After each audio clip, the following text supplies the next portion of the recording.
آپ صلی اللہ علیہ وسلم نے فرمایا روزہ رکھو، اس کے برابر کوئی عمل نہیں۔ روزہ جسم کی زکوٰۃ ہے۔ حضرت ابو ہریرہ رضی اللہ تعالیٰ عنہ سے روایت ہے کہ حضور صلی اللہ علیہ وسلم نے فرمایا کہ ہر چیز کی زکوٰۃ ہے اور جسم کی زکوٰۃ روزہ ہے، اور روزہ آدھا صبر ہے۔ روزے کی جزا اللہ عز و جل خود دے گا۔ روزے دار کے منہ کی بو اللہ کے مشک سے زیادہ پاکیزہ ہے۔ حضرت سیدنا ابو ہریرہ رضی اللہ تعالیٰ عنہ فرماتے ہیں سلطان دو جہاں صلی اللہ علیہ وسلم نے فرمایا آدمی کے ہر نیک کام کا بدلہ 100 سے 10 سے 700 گنا تک دیا جاتا ہے۔ اللہ عز و جل نے فرمایا سوائے روزے کے، روزہ میرے لیے ہے اور اس کی جزا میں خود دوں گا۔ اللہ عز و جل کے نزدیک ارشاد ہے بندہ اپنی خواہش اور کھانے کو صرف میری وجہ سے ترک کرتا ہے۔ روزے دار کے لیے خوشیاں ہیں، ایک افطار کے وقت اور ایک اپنے رب عز و جل سے ملاقات کے وقت۔ روزے دار کے منہ کی بو اللہ عز و جل کے نزدیک مشک سے زیادہ پاکیزہ ہے۔ رمضان شریف میں کیا نہ کریں، سحری میں جلدی رمضان میں زیادہ سے زیادہ نماز و قرآن پر توجہ دیں۔ 5 وقت کی نماز کے ساتھ ساتھ تہجد کی نماز تراویح ضرور پڑھیے۔ جب تک اللہ کوئی اور راستہ نہیں کھولتا وہیں رہو جہاں ہو اور اس پر بھروسہ رکھو۔ شکر ادا کرو کہ چیزیں تمہارے طریقے سے نہیں ہوئی بلکہ اللہ کے طریقے سے ہوئی۔ اللہ کا وقت تمہیں بھروسہ کرنا سکھانے کے لیے ہوتا ہے۔ دعا سب کچھ بدل سکتی ہے۔ ہمیشہ دعا کرو، یہ فکر، شک اور ڈر کا خلاف سب سے طاقتور علاج ہے۔ اللہ کبھی لیٹ نہیں ہوتے، بس ہم بے صبر ہو جاتے ہیں۔ یاد رکھو اللہ تمہارے ساتھ ہے، تمہارے خلاف نہیں۔ اگر تم یہاں تک پڑھ چکے ہو تو اگلی دعا کرتے رہو۔ ہار مت مانو، چمتکار ہر دن ہوتے ہیں، اس لیے کبھی یقین کرنا بند مت کرو۔ اللہ تمہاری زندگی میں سب کچھ بہت جلد بدل سکتے ہیں۔ جب تمہیں لگتا ہے کہ اللہ تمہیں ریجیکٹ کر رہے ہیں تب وہ تمہیں اس چیز سے بچا رہے ہوتے ہیں جو تمہاری تقدیر کو تباہ یا برباد کر سکتی تھی۔ یاد رکھو اللہ کے پاس تمہارے لیے ایک بہترین پلان ہے۔ جو اللہ نے تمہارے لیے رکھا ہے اس کے لیے تمہیں نہ بھیک مانگنی پڑے گی، نہ زبردستی کرنی پڑے گی، نہ پیچھا کرنا پڑے گا۔ بس دعا کرو اور بھروسہ رکھو، جو چیز اللہ نے تمہارے لیے رکھی ہے وہ تم تک ضرور آئے گی۔ اگر تم اس بات کو مانتے ہو ضرور کریں۔ اس ریمائنڈرز کو سیو کر لیں۔ اس ویڈیو کو زیادہ سے زیادہ شیئر کیجیے۔ رمضان سیریز میں آپ کا خوش آمدید کرتی ہوں۔ ناظرین، آج کی اس ویڈیو میں میں رمضان شریف کے لیے چھوٹی اور خاص دعائیں بتانے جا رہی ہوں، تو اس ویڈیو کو شروع سے آخر تک ضرور دیکھیے گا۔ سبھی ضرورتوں کی دعا۔ رب انی لما انزلت الی من خیر فقیر۔ اے میرے رب، میں اس کھانے، نعمت، رزق کا جو تو میرے لیے اتارے محتاج ہوں۔ جنت میں گھر بنانے کے لیے دعا۔ رب ابن لی عندک بیت فی الجنہ۔ اے میرے رب، میرے لیے اپنے پاس جنت میں گھر بنا۔ والدین کے لیے دعا۔ رب ارحمہما کما ربیانی صغیرا۔ اے میرے رب، تو ان دونوں پر رحم کر جیسا کہ ان دونوں نے مجھ پر بچپن میں پالا۔ اچھے خاندان کے لیے دعا۔ ربنا ہب لنا من ازواجنا وذریتنا قرۃ اعین واجعلنا للمتقین اماما۔ اے میرے رب، ہمیں دے ہماری بیویوں اور ہماری اولادوں سے آنکھوں کی ٹھنڈک اور ہمیں پرہیزگاروں کا پیشوا بنا۔ ایمان دل کو مضبوط کرنے کی دعا۔ یا مقلب القلوب ثبت قلبی۔ یا علی دینی، اے دلوں کو پھیرنے والے، میرے دل کو اپنے دین پر جمع کر، اچھی صحت کے لیے دعا، وَإِذَا مَرِضْتُ فَهُوَ يَشْفِينَ، اور جب میں بیمار ہوں تو وہی مجھے شفا دینا، دنیا اور آخرت میں بھلائی پانے کی دعا، ربنا آتنا فی الدنیا حسنۃ وفی الآخرۃ حسنۃ وقنا عذاب النار، اے ہمارے رب ہمیں دنیا میں بھلائی دے اور ہمیں آخرت میں بھلائی دے اور ہمیں عذاب دوزخ سے بچا۔ ٹینشن کے بوجھ کو کم کرنے کی دعا، ربنا ولا تحمل علینا اصرا کما حملتہ علی الذین من قبلنا ربنا ولا تحملنا ما لا طاقۃ لنا بہ واعف عنا واغفر لنا وارحمنا، اے ہمارے رب ہم پر وہ بوجھ نہ ڈال جس کی ہم میں طاقت نہ ہو، اور ہمیں معاف فرما دے اور بخش دے اور ہم پر مہر کر، تو ہمارا مولا ہے، اپنے لیے بہترین تحفہ۔ حضور صلی اللہ علیہ وسلم نے فرمایا، جو مجھ پر ایک بار درود بھیجتا ہے اللہ تعالیٰ اس پر اپنی 10 رحمتیں نازل فرماتا ہے، 10 گناہ مٹاتا ہے اور اس کے درجے کو بلند کرتا ہے۔ بروز حشر حضور صلی اللہ علیہ وسلم کے سب سے قریب وہ ہوگا جو دنیا میں حضور صلی اللہ علیہ وسلم کی بارگاہ میں سب سے زیادہ درود بھیجتا تھا۔ حضرت عمر سے روایت ہے کہ دعا تب تک قبول نہیں ہوتی جب تک حضور صلی اللہ علیہ وسلم پر درود نہ پڑھا جائے۔ اعلیٰ حضرت فرماتے ہیں کہ دعا پرندہ ہے اور اس کے پر درود ہے، یعنی پر کے بغیر پرندہ اڑ نہیں سکتا اور درود کے بغیر دعا قبول نہیں ہو سکتی۔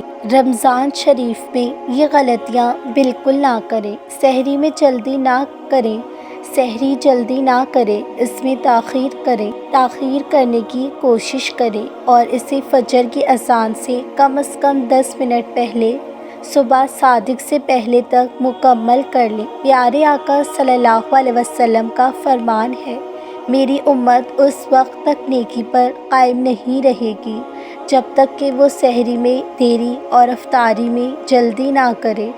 خود غرض نہ بنے۔ رمضان المبارک صرف اپنے آپ کو سنبھالنے کا نام نہیں ہے، آپ کو ضرورت مندوں کو تلاش کر کے ان کو افطار میں مدد کرنی چاہیے، کیونکہ پیارے آقا صلی اللہ علیہ وسلم کا فرمان ہے، جس نے روزے دار کو روزہ افطار کروایا اسے بھی اتنا ہی اجر یعنی ثواب ملے گا جتنا اجر روزے دار کے لیے ہوگا، اور روزے دار کے اجر سے کوئی چیز کم نہ ہوگی۔ افطار میں دیری نہ کریں، افطار میں تاخیر یعنی دیری نہ کریں۔ جب آپ کا روزہ افطار کرنے کا وقت سورج غروب ہو تو جلدی سے افطار شروع کریں، کیونکہ پیارے آقا صلی اللہ علیہ وسلم کا فرمان ہے، میری امت کے لوگوں میں سے اس وقت تک خیر یعنی بھلائی باقی رہے گی جب تک وہ افطار میں جلدی کرتے رہیں گے۔